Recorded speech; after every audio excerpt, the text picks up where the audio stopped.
Hi, everyone. This is Jen Bacon again, your friendly candidate for House District 7. I'm here today with Riley for our What's Up Wednesday to talk on this very special day, Earth Day, about climate change and climate justice. So, Riley, can you quickly introduce yourself and share with everyone what organization you're a part of? Yes, hello everybody. My name is Riley. I use she, her pronouns, and I live in Denver, Colorado, where I reside on the original homelands of the Ute, Cheyenne, Arapaho, and Sioux nations.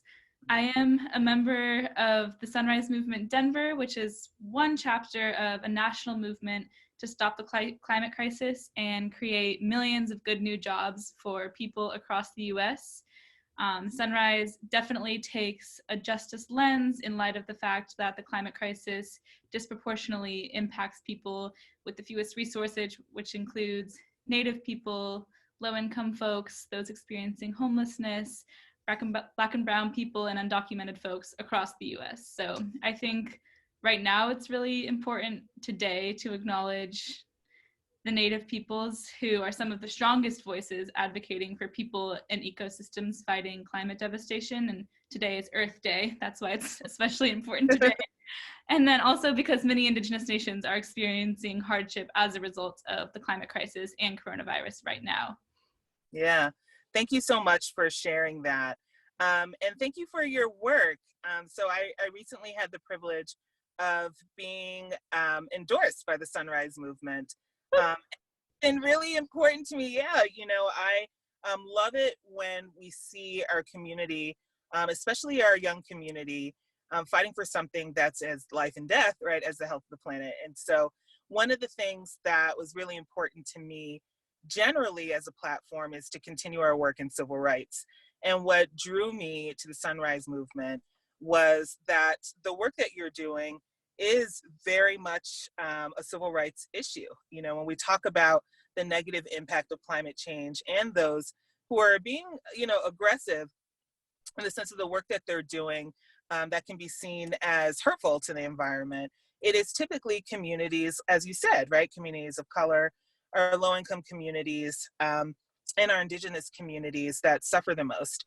And so, for me, we've seen it firsthand. You can typically get to the bottom of the question around equality and civil rights when you ask folks, where are fracking sites located? Which communities are they closest to? The same goes with the refinery work. We live in a community, even Denver, these things aren't, miles away on the other side of the planet, and it's in our backyard. But we've seen neighborhoods where we have young people who have higher rates of asthma, right, and respiratory issues as well. And so I'm really excited to be able to take that lens to the legislature in January.